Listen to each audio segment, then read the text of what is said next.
Hello, everyone. My name is Austin Akers. I'm a software engineer 2 at Microsoft, and I also do open source contributions to the MetaMask documentation and also the MetaMask extension.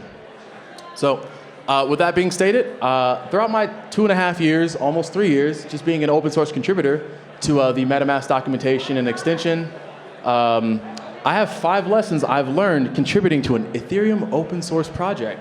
So I had like 20, but for the sake of time, I didn't want to bore y'all, and I wanted to narrow it down to 5. So let's jump into this. So as a quick overview, I'll then talk about the whole background, like how did I get started contributing, right? And then from there, I'll then talk about like essentially what I've learned along the way, contributing again to the extension and also the documentation. And last but not least, if we have time, I'd love to have a quick Q&A. If that's possible. I don't know if I'm able to. But if so, let me do a quick Q&A. Don't be shy. Ask away, okay? So with that being stated, let's get started. So how it began. Now this all began back in 2019. I went to a conference called TruffleCon. Anyone ever heard of that? No. Anyone heard of like the Truffle Suite, right? Anything like that? So yes, so if you're not familiar with Truffle Suite, they build out tooling to help improve blockchain software, smart contract deploying, and everything like that. So I went to this conference, and with a couple friends, one of them over here, and we just, as I said, we were sitting down at a table, and a random developer actually turns out she was from MetaMask, and she approached and she asked, hey, if there's one thing you could improve with MetaMask, what would it be? And for me, I was sitting down, I was like, I don't know. And then my friend shouted out, the documentation, and I told myself, like, oh yeah, the documentation. And so, then after that, I took a step back, and I said, hey, instead of me asking you all what you should improve, why don't I try doing it myself? So that same day, I actually went ahead, created a repository, forked the MetaMask documentation, and did an entire redesign. So a lot of the stuff which y'all see today is, due to that. And about a couple months of working on that, I went ahead and sent the team a documentation prototype, and that was around November of 2019. And then about February of 2020 is when they deployed it. So so that's kind of what happened. And then from there, it's just only been me contributing more. So with that being stated, here are 5 lessons I've learned contributing to the MetaMask extension and also the MetaMask documentation. The first one being treating documentation like the other 50% of your product. I think far often too not, even as engineers in general, we actually put documentation as secondary, and actually it should be just as important, if not more important, than the product that you work on. And the reason why is because documentation in general is a gateway to the product. So, and it's actually very important too, because a lot of individuals, especially as we start building out things in the Web3 space, right? We're wanting to onboard users. And in order to do that, you have to have frictionless documentation. Because again, if someone who's not too familiar about the blockchain space, the first thing they're going to go to is, let's say, metamask.io, and then going to the getting started guide, because they want to know how to get started. So that's your gateway, and that's the other 50% a lot of people tend to not take into true consideration. And with that being stated, right, as you're building it out like like your other 50%, making sure you define the structure. I think as engineers, what we end up doing is that we end up just doing a knowledge dump, and we expect people to just, I just dumped all this here, you can go and look at it. So you have to actually be able to have a defined structure with whatever your, with your documentation, and the same thing as you would with an application, right? It's not all over the place, you have a defined structure of how things work. Being able to replicate that as well within the documentation is just as important.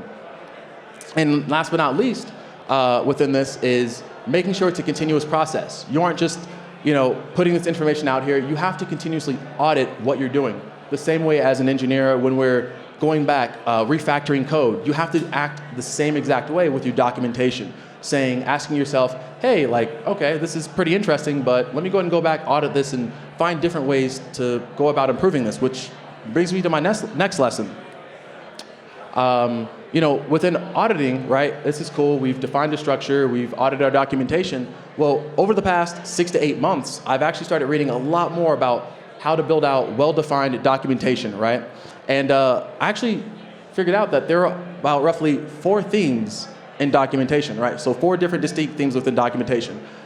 Initially, when I started building this out, I thought it was just 2 things. First thing being, documentation just consists of tutorials and just reference material. and that's about it. But turns out it's a lot more than that. And after reading so much about how to improve, right, wanting to make the experience a lot more frictionless for individuals wanting to enter the space, I had to take a step back and ask myself, what exactly is documentation? And after reading, again, a lot of books, articles, ironically, there's actually 4 distinct themes. And those 4 distinct themes start off with, again, tutorials, how-to guides, so how to do something, right?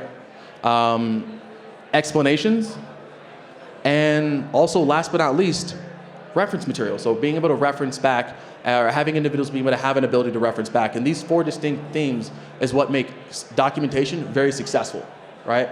And really lowers the barrier for individuals to be able to enter into whatever you're building out, like working on your tool or building out and building on top of your tools. So yeah, as I said, exactly that. And going into lesson 3, after defining these 4 distinct themes, right, you've now broken into your documentation. And in fact, if you want to know about better documentation, look at Vue.js, phenomenal documentation.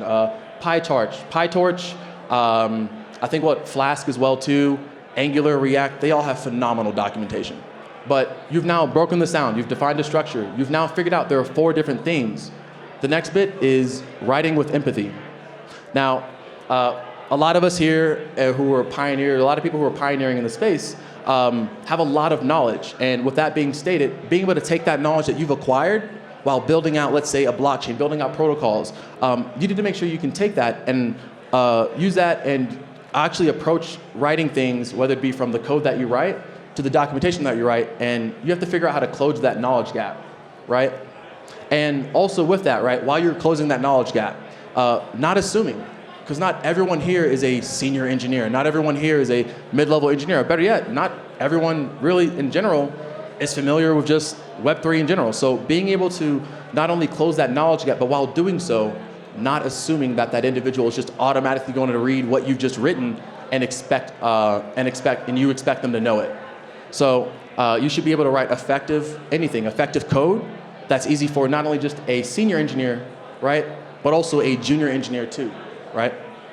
And last but not least, yeah, you're writing with empathy, but how do you sort of receive feedback? You have to do user research. The same way with, as I said, building out on the extension, how did MetaMask get better? How did any sort of application that you all build out get better? It all goes upon the whole idea of doing user research.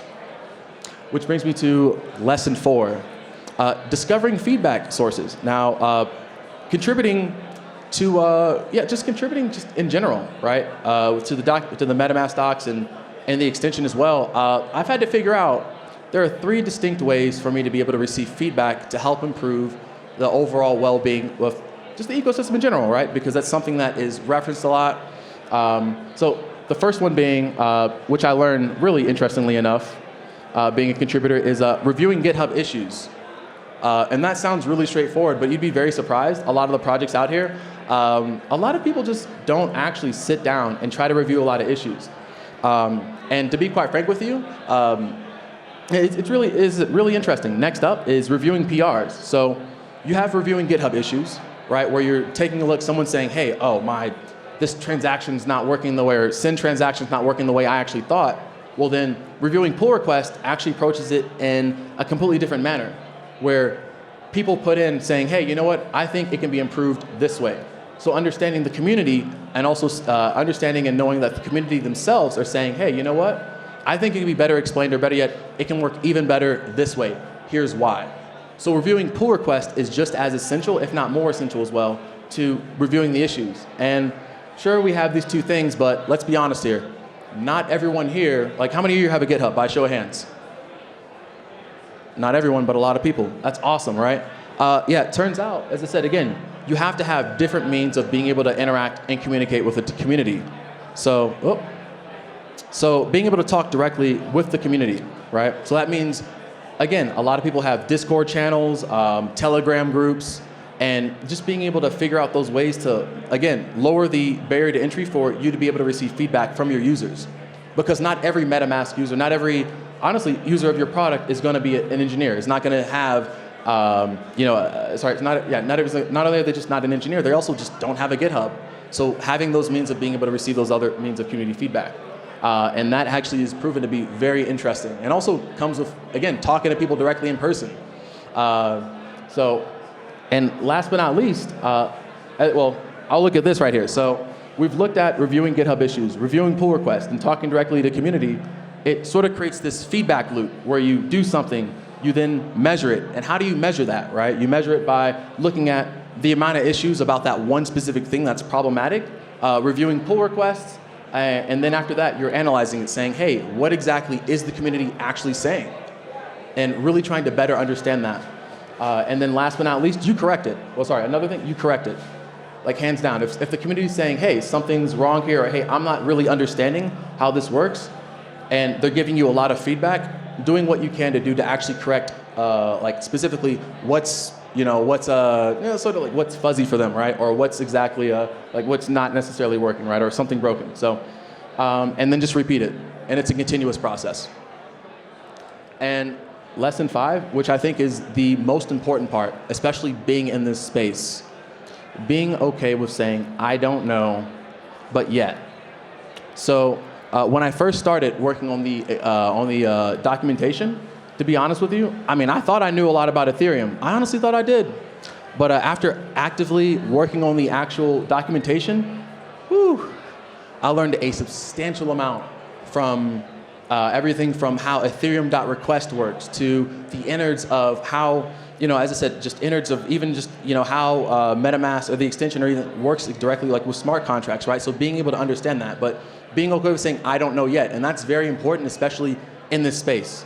Because again, in comparison to a lot of other spaces out here, like, I mean, this is still relatively new.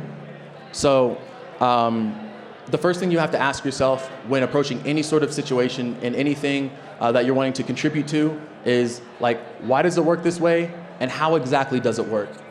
And I did exactly that. After working on the documentation, I started contributing more to the extension, right? And in fact, fun fact, I actually ended up figuring out ways, because I had no idea. And has anyone ever looked at the MetaMask extension, GitHub, like the code base? It's vast, and it's actually sometimes very intimidating. And what I ended up doing was trying to find one bit of relevant code, digging into the code base and finding one bit of relevant code, that little bit of knowledge, establishing that foundation, and then building out from there. And I did exactly that. In fact, I wanted to know how transactions work, right? The whole idea of sending transactions worked, and I saw an issue. And this issue said, hey, there's an issue filed like hiding links to Etherscan, like when no block explorer is like specified for a custom network. So long story short, hiding the Etherscan link, like whenever you have that, confirmed transaction, or just hiding that if it's a custom network, right? Because then you end up having like a custom network and it's linking to like the Etherscan link. In reality, it's not a part of Etherscan. So what I ended up doing was digging that little bit of relevant code, and it ended up bringing me to the Etherscan library. And ironically, instead of putting that pull request and fixing it there from that knowledge that I built upon, right, I actually ended up cloning or forking the Etherscan link library and actually making that fix there. And so with that being stated, not only are you digging into that bit of relevant code, don't be afraid to, even as an engineer, venturing into the dependency tree. I think far often too not, what we end up doing is we ended up saying, it doesn't work, let me just go ahead and file an issue. Like, no, take a step back, like find out, okay, what actually is the dependency, what dependency is actually, what's being used here. Let me go ahead and fork that, let me go ahead and take a look and actually dive into that. And I feel as though that's not only important for the security of the code base that we build, but also just understanding and broadening your knowledge of how the innards of the libraries that we use day to day actually work. So, but overall though, how do I feel about contributing to the extension, contributing to the documentation, especially the documentation? I think it's great. I love it. Is it tiring? I'm not gonna lie to you, it is. I work full time at Microsoft, and then in the evenings I hop on and outside of spending amazing time with my lovely wife, being able to hop on and try to figure out ways to better improve and facilitate means to be able to lower that that friction, that gap between individuals getting into Web3 and wanting to actually make a meaningful contribution. It's tiring, yes. Do I lose motivation? I mean, if you're writing more than 40 hours a week of code, let's be honest here, you sometimes lose motivation. And but am I constantly learning in this space? Yes. Not only do I have to be if I'm wanting to write effective documentation for all of you, but I'm also just constantly learning for myself. But is it rewarding? And I put this in all caps because yes, hands down, I think the best part about being an open source contributor, being able to work on relevant products that you all consume, is that at the end of the day, being able to put a smile, being able to help that individual build their very first, creating a simple decentralized application. In my opinion, it makes me happy, essentially making you happy. I know it's really simple, but I genuinely enjoy it. So it is rewarding in the sense of being able to see the smile on people's faces and being able to make effective contributions to the Ethereum community. But also, bonus lesson, definitely work on a project you're passionate about. So again, I've been really passionate about MetaMask, and I had no idea initially a way to contribute, and the documentation was phenomenal to be able to start from. But again, work on something you're passionate about, and that right there also makes a huge difference. So with that being stated, if you all like this talk, follow me on Twitter. I'm tweetmonster999, okay? Follow me on GitHub. B-Boy Akers, yes, I'm a break dancer as well, hence the B-Boy. And also, last but not least, connect with me on LinkedIn. If you want to set up a call, if you want to figure out ways to honestly contribute to the MetaMask documentation, to the extension or anything like that, I'd love to sit down and talk with you. So again, my name is Austin. I hope you all enjoyed this talk, and again, thank you so much, and I enjoy being a part of this community. I hope you all have a wonderful day.